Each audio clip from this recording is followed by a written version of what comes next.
Welcome, listeners. This is Sanjog Aul, your host, and the topic for the conversation today is data security for the digital business. So, we all know that going digital is all about data, and the data you have in the cloud, the data centers, on the endpoints, and in many not as visible pockets within your organization. It may be your intellectual property or the institutional knowledge. It could be the team conversations, which may be rich with insights. With your digital dreams so heavily dependent on data, what are you doing to prevent data loss and leakage? What are you doing to build a data aware culture? Is data security truly top of mind as you build your digital business? So, to discuss all that, we have with us Chris Porter. Chris is the Senior Vice President and the Chief Information Security Officer at Fannie Mae. Hello, Chris. Thank you for joining us. Hello, how are you? Very good, sir. And so the first question, Chris, is that this digital age that we're talking about, the very volume and variety of data that's traveling through mobile devices, cloud and web applications and IoT, it just keeps increasing. So how are organizations reconfiguring their operations such that the data stays secure as it flows through the ecosystem? What is your view in this today's day and age, and what do you think is the current state? Yeah, certainly. I mean, things are so vastly different than what was just 10, 12 years ago. You had your data center, you had your office buildings, your data was housed in your data center, it was stored in your databases, it was stored on your storage devices for backups. And these days it's vastly different. You hear people talk about how the perimeter of these organizations have dissolved and your data is everywhere. You've got the rise of cloud services like AWS, where not only are you not just using virtual instances, but you're actually using the native services in those cloud to actually store your data. You've got platforms like Salesforce and ServiceNow that you're shoving a lot of your data into as well, and it's outside of your organization. And then, of course, you got mobile, you've got your own data centers, the data is literally everywhere at this point. And so it's incredibly difficult, especially as a security professional, to get your arms wrapped around where all of this information is. And it takes a lot of really good governance practices. A lot of the lessons from the credit card breaches are pretty important in PCI. They talk about within PCI, the payment card industry data security standard, they talk about stored, processed, and transmitted, which I think is a pretty good framework to kind of think about when it comes to storing your data and securing it wherever it might be. So when you think about storage, whether it's in your cloud service, are they encrypting it while it's at rest, while it's on the hard disk? Are you encrypting the data, protecting it within the databases and the database services that they're in? As it's being processed in memory, do you have good hardened systems that the systems are operating under? And then, of course, the transmission of this data as it's moving across your system of applications and moving across all the different business processes that you have within your organization. Is it encrypted in transit? And that's something that I think has really gotten a lot better over the years, especially as things traverse the internet to various different cloud services that might be available, different platforms that are available. But you have to do all of these things. And I think one of the biggest and most challenging things is just identifying where all this data is. And that requires good governance when it comes to working with your business partners on what kind of data they're using. Third-party risk management is incredibly important. If you're storing your data in a cloud service, then you have to make sure that you have good contracts in place, that you have the ability to go check and validate and make sure that the data that you're providing to them, that you're giving to them in order for you to operate your business, you got to make sure that it's working there. So I think from a current state, there's an explosion of where this data is. There's a lot of hard work that goes into protecting it wherever it is, and how you do it is incredibly different in all of those different areas. Talk about organizational approaches to this. Seen many organizations still treating data security as only a technology issue. So, what do you think is preventing us from seeing data protection, in fact, as a business critical issue or an imperative so that we allocate the appropriate priority and investments? Yeah, you're absolutely. It has been seen as a technology issue. I think where you can start being successful as you start talking in terms of risk to the data, but not just risk as in, hey, if this happens, it would be really bad. Because the business people, they know it's bad, but they don't really understand how bad it can potentially be. I'm a big proponent of risk quantification and cyber risk quantification, and there's a framework out there called FAIR that stands for Factor Analysis of Information Risk. And it is a model that helps you quantify cyber risk. And I sit on the board for the FAIR Institute, so I'm pretty supportive of this framework. But what this framework does is it tries to quantify cyber incidents and cyber risk in terms of money. Money is what makes it a business issue because all the business people, they understand money. So think about this. I want to make sure that my non-public information, my personal information, say social security numbers, are well protected. And I need to be able to quantify what would it look like if I had a data breach and this kind of data was lost. So the model helps you quantify that kind of information in terms of like primary losses and secondary losses. So primary losses might be lost revenue, it might be replacing capital assets, those kinds of things. And then secondary losses might be your response costs. You might need to bring in a third party to come in and do an investigation for you. One of the big pieces that really helps drive this home is credit monitoring and notification. So this is where you bring in the Experians, the Equifaxes, the TransUnions to help you after a data breach notify all of the people that you may have lost their records for. That is really powerful because these contracts that you have with them specifically state how much money you're probably going to have to spend on this kind of activity for credit monitoring and notification. So imagine you lost 50 million records and your contract said that it was $20 per record. And we know that between 3 and 10% uptake on credit monitoring because everybody already has it because of all the thousands of data breaches that have already happened previously. And you start running the calculations here, you could say, what, at a lower bound for this type of incident for me, where I lost 50 million records, I'm probably looking at like a $30 to $100 million loss. That's lower bound. That's only including credit monitoring and notification costs potentially, just by running the math kind of thing. So if you think about it in those terms, when you have to go talk to the business and they're saying, what, this is a technology issue. I don't need to do this. I want to focus on these features over here. I don't want to focus on encryption. I don't want to focus on data protection. I need to risk accept this. You say, oh, well, if this data here were to be lost, you're looking at this kind of losses. Are you as a business person willing to sign up for that kind of loss if this threat were to attack us? And they don't sign up for it.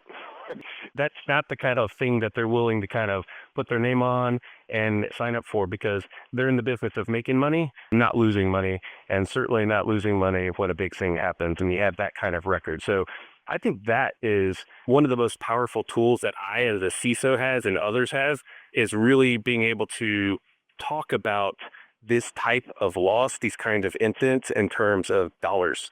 That moves the needle for the business. That makes it a business issue because they understand the money when they don't necessarily understand the technology. People use crown jewel based episodic approach to handling security in many cases in organizations. Do you think that's enough when we talk about data protection?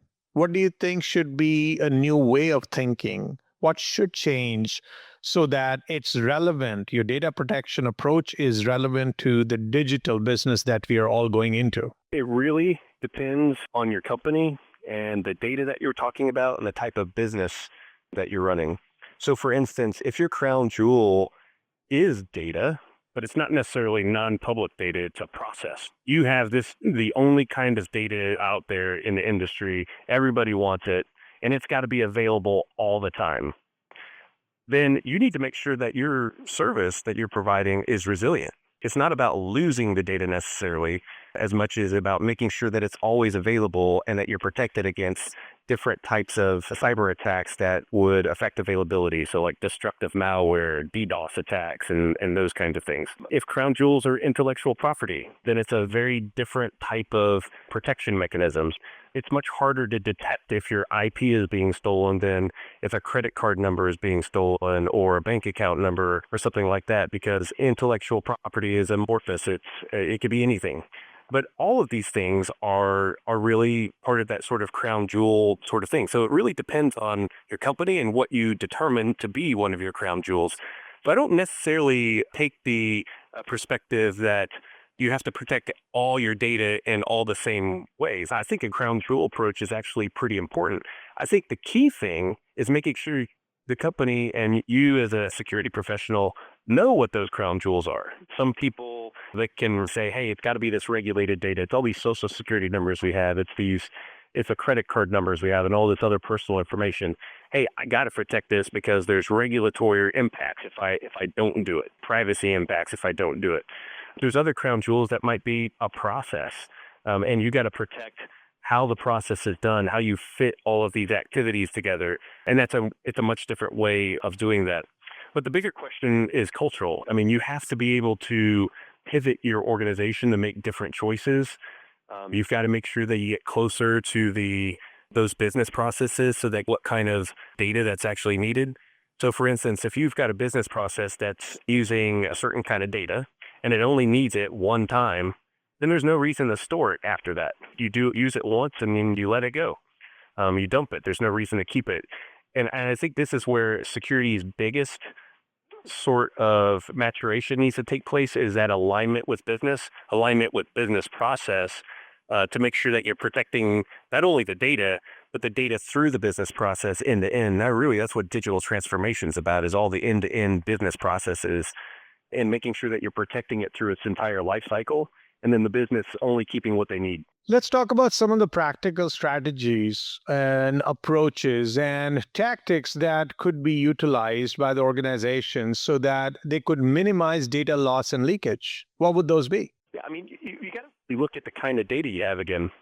So, for instance, if your data is personal information, then you need to sort of threat model what types of threats are trying to come after that data. So we know that if it's personal information, that organized crime and nation states would be trying to attack that information and try to steal it. We know that the kinds of ways that they may try to exfiltrate it would be via email or uploading it to sites and various sorts of activities, sending it out to command and control servers. So you try to set up your practices to really interrupt the kinds of ways that the bad guys are trying to steal your data and try to exfiltrate your data. So you could detect them at these various places. One of the things that we do, and a lot of the bit larger financial services companies does, is we use web proxies that prevent people from being able to visit certain types of websites.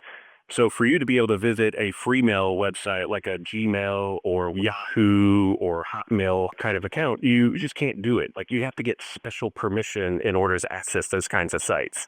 You have to have special permission to access file sharing and hosting sites because a lot of those are blocked automatically. And then we actively monitor people trying to access those and visit them. And that's a way of us actually being able to see them.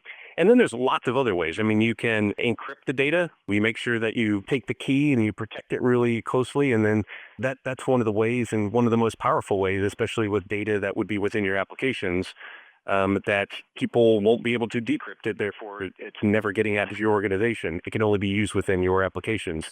The biggest key is having that sort of layered defense where you're not only got the protections wrapped around your data, your email, their workstations, your network, your organization, but also actively looking for those breaches. And I think that's one of the big changes that I've seen over the last several years is organizations developing these hunt teams who are actually hunting for compromises. They're looking for things that may have already been compromised within the organization and not just waiting for a shoe to drop.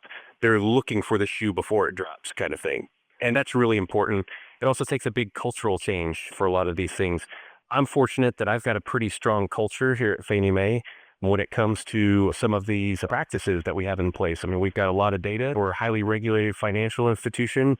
We operate in that way, but it's a very different sort of risk posture and risk appetite than, say, internet startup or a venture capital based company that's a startup out in Silicon Valley. Like they're trying to build product and get it out the door and get more money and find customers. And their kind of risk posture is much different than an organization like mine. Let's take a quick break, listeners. We'll be back and let's Look at the situation in organizations where the data owners are different from people who are tasked to protect it.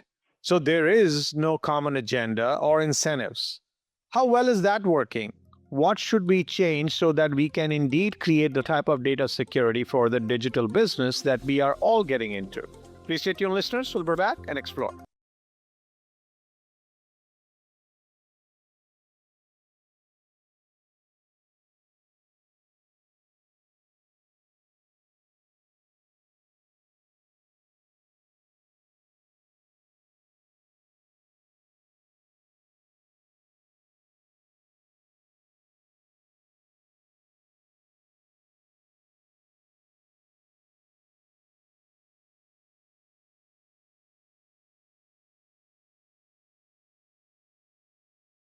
Welcome back. So, Chris, we are talking about the data owners in organizations which are not the same as the ones who are tasked to protect it. And that basically is a conflict there because the agenda is different and incentives to do something is different. So, how can an organization which has such an arrangement shift things to make it work? Well, I mean, I think the most important thing is you've got to get to that common agenda. You got to make sure that all of these groups are aligned and understand what's most important. And I could tell you a little bit of a story for our side. I think later on in our discussion, we'll talk a little bit more about the tools that can help to help protect all these sorts of data. But one of the big things that we've been doing is encrypting a substantial amount of data. And the way that we got there was actually jumping on the bandwagon for a much larger enterprise initiative.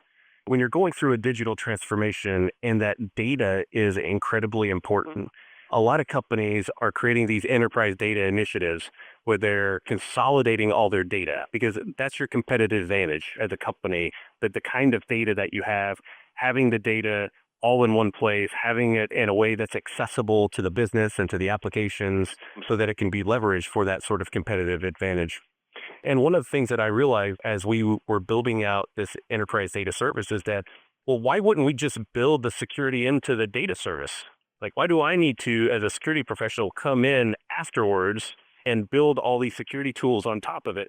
If I build it into it, then every single new application that comes out gets it automatically. They get encryption automatically. So if there's a service that requires social security numbers and requires personal information, then if they hook into our enterprise data initiative, then they just get it. They get it securely from the get go.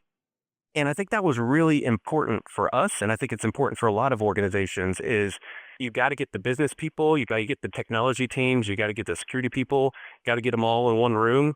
You got to understand what the company strategy is. How, as a security professional, can you align to that strategy? Make sure that you're transparently helping to secure and make all of these business processes trusted by your customers. And that for me was one of the most important things that we've probably done in the past year. In fact, most of the data folks that are working on our encryption projects, I call them InfoSec heroes. They're the ones doing a lot of the really hard work in working with the application teams, working with the data and the business folks to make sure that we've got to do this. This is important. It's important for mitigating risk across the organization. And hey, if you do it now, down the road, it's going to be super easy and not going to have the sort of learning curves as we get it because you're just going to get it by nature. And I think that's one of the most important things to kind of get those kind of outcomes is integrating security into the fabric of the work that you're doing. Talking about the protection and handling of data, which is in fact very tricky and tedious as you explained the different examples and what it takes to make it happen. How about the technology tools? At least assumption is technology tools can make things easier. How are these solutions, the data protection solutions that are coming up or exist today, how are they keeping up and what's left to be desired? Yeah, certainly. I mean, there are a lot of really good tools out there that help you solve some of these problems and help you get visibility. And I think that's one of the important aspects is first, you have to get visibility into where your data exists. And so we took this approach, we call it the 3x5 approach, but basically the top three is find, protect, and transform. And then the find actually has a couple of different subcategories of scan and identify, protect has reduce and protect, and then transform has encrypt and tokenize. And so I'll talk a little bit about how we went about this. Like when you think about your data, in your organization. You've got structured data and you have unstructured data. You could even say you have some semi-structured data in your organization. But the structured data, that's what people really understand. That's the data that's inside databases, your Oracle databases, your MySQL servers, etc. Then you have all your unstructured data. This is your Word documents, your Excel spreadsheets, your Access databases, all the PDFs, pictures, all kinds of other data out there. It's unstructured because it's not in a sort of relational database format. And you have to treat these kinds of data differently. So one of the ways that we started was we started with tools just to find this data. The things that were most important about is personal information. Social security numbers, credit card numbers, the driver's license numbers, passports, etc. So we just whipped through the entire environment looking for all this stuff using various tools that does scanning across environment. And those are tools they actually use to like look inside databases to find where this data exists. So it looks at all the tables, it looks at the data and says, hey, does this look like a social security number? Does this look like a credit card number? Does this look like an address? And that just helps you locate where that stuff exists. You can't protect it unless where it is. And then similarly, there's tools out there that helps you look through unstructured data. So it helps you go through a bunch of Word documents or PDFs looking for the similar same data. So you got to find these locations. Then what we did is we kind of moved into this protect phase. One is just delete the data to reduce. So we looked at the data. We looked to see how often it was being accessed. If there was data out there that hadn't been accessed in years, we just deleted. It flashed and burned. We had to make sure that it wasn't regulated data that we had to keep for a certain period of time because of retention. But if there was no requirement, like a legal retention requirement, we just deleted it. There's no reason to have it. And so that's really important because if you don't have it, you don't have to protect it. And then the protect piece was pretty important. Like, I want to make sure I understand exactly who's accessing this data. And then if they don't need access and they're not actually accessing the data, then I'm going to remove that access. That's an important aspect of this too, because a lot of times access control seems to spread over the years where people have moved jobs, yet they still have access to some of the data that they had 3 or 4 jobs ago. Well, it's important to like look at the data, monitor who's using it, and then if people have access to the data and they're not actually going in and accessing it, so they have permission but not actually accessing it, then just remove their permissions. They don't need to access it. If they're not doing it on a daily basis, if they're not doing it on a weekly or monthly basis for those kinds of processes, then they don't need it. That's important. Reducing the surface area, less data, less access, incredibly important. And then the last piece was transformation. So this is where encrypting the data. So where it is, who's accessing it, now let's actually solve the problem more permanently through encryption or tokenization or some other form like that. There's a lot of the different database services, database applications, and companies have their own form of encryption that you might be able to leverage as well. We're using the format preserving encryption, which is really a cool technology because you don't actually have to make application changes. You can encrypt the data and it encrypts it in a way that it keeps the same form. So a 9-digit social security number is still a 9-digit number. It's just not the real one anymore. And then that way the application doesn't have to make changes on the other side. If you can make things easier for your application teams where they're not having to make code changes just because you encrypt data, that is a win. So I think that was a pretty big approach how we've tried to solve some of these places. And it's a journey because you're always adding in more data from different places. You're always moving data out to third parties and you have to protect that differently. This is a continuous process that you have to go through over and over and over again. It never ends. Let's talk about the culture, which you touched initially in the previous segment, like the data where culture is what we all want to build so that data security stays top of mind across the business. What do you do to build that? Yeah, I mean, I think a lot of it is just taking sort of a multi-channel approach. At our organization, we've got all sorts of ways to reach out to our employees to help build that kind of culture. We can write blogs. We have Yammer, which is a tool that kind of creates a community. Information security actually has the largest subscription of the channel within Fannie Mae. So we have the most people subscribed to our information security channel. So that's a pretty big thing where we can constantly put out stories around various data breaches that are out there to kind of keep it top of mind to people. There's certainly security awareness training. We have mandatory training that we do every year. We have little videos that we're starting to put out here the next month by a pretty interesting company called Ninjio that has these little cartoons that are 3 to 5 minutes. They have a very important cybersecurity message, and you've got to kind of attack it from all angles. I think one of the other aspects that I think is pretty important is, and we did this past month, or in October rather, for Cybersecurity Awareness Month. We just brought in a bunch of speakers. We've been doing this the last couple of years to talk about various security topics. One in particular thing I think is important is I don't want to just do security awareness training on how to protect data within the organization, but I want to make sure that my employees can protect their own data at home. If I can teach them and educate them how to protect their own data, when they come into the office, they're more likely to help me protect our data. And so a lot of our awareness training is, hey, how do you protect your online digital identity? How do you protect your data when you're using social media accounts? How do you set up authentication for your email and Facebook and everything that do multi-factor authentication? Those are important aspects that if they start using that kind of methodology outside of work, then when I'm doing that kind of thing here in the office, it's second nature to them. They recognize it because it's the same thing, except they're protecting our data rather than their own personal data. And I think that this is another one of those sort of continuous things. You can't just check off boxes and say, I did a security awareness training. It's got to be a continuous educational sort of approach that builds on itself over time. One final question about the collaboration that must happen between the business, the IT, the data, and the security leadership, which will allow us to really build a robust data security for a digital business. What would that look like? Yeah, I mean, I kind of touched on this a little bit earlier, but I think the most important thing is to make sure that everybody is on the same page and that they're aligned on what's most important across the organization. What is the risk appetite for the organization? And then how do you put the processes, procedures, people, technology all in place where we're acting as one team, all aligned on trying to solve the problem. And that's the only way to do it. If any of those things are out of alignment, then you're not going to be as successful. You've got to make sure that all of these folks are in agreement on what needs to be done. There's got to be buy-in. You've got to really focus on that. And a lot of that's just relationship building. It's communicating. It's talking to each other. It's talking about what's important. And we've done, I believe, a pretty good job of getting people aligned here. People know what's important. They understand what the risk appetite is for the organization.